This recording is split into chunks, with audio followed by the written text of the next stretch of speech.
राजस्थान की गहलोत सरकार महाराणा प्रताप की विरासत को लेकर सवालों में घिर गई है।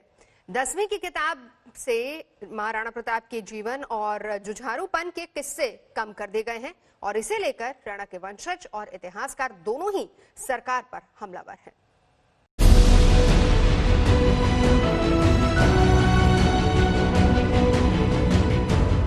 घास की रोटी और चेतक की छलांग, मेवाड़ के महाराणा के जुझारू व्यक्तित्व को इसी अंदाज में पहचान कर देश की कई पीढ़ियां बड़ी हुई। लेकिन जिस मिट्टी के लिए महाराणा प्रताप ने मुगलों के खिलाफ जिंदगी भर युद्ध लड़ा, उस मिट्टी में राणा के रक्त की लालिमा मध्यम पड़ने लगी।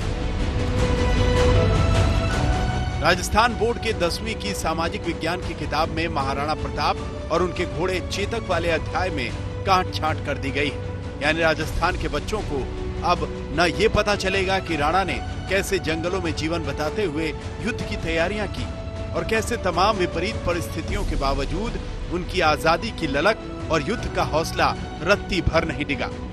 मैं सरकार से यही गुजारिश करना चाहूंगा कि अगर किसी प्रकार से अगर इन बातों के अंदर कोई तथ्य है कि अगर इतिहास को लेकर कोई खिलवाड़ हुआ है या कोई छेड़खानी हुई है, तो सरकार से मैं यही निवेदन करूंगा कि वो उसके जल्द से जल्द दुरुस्त करे, जिसके पहले कि वो हमारी भावी पीढ़ी तक ये जानकारी पहुंचे और उनको ये चीज़ पढ़ाना शुरू हो। उसके पहले अगर इसके अंदर कोई अगर चीज़ें सही नहीं है, दुरुस्त नहीं है, तो उसको सही जानकारों से दिखाकर और उसे दुरुस्त कीजिए।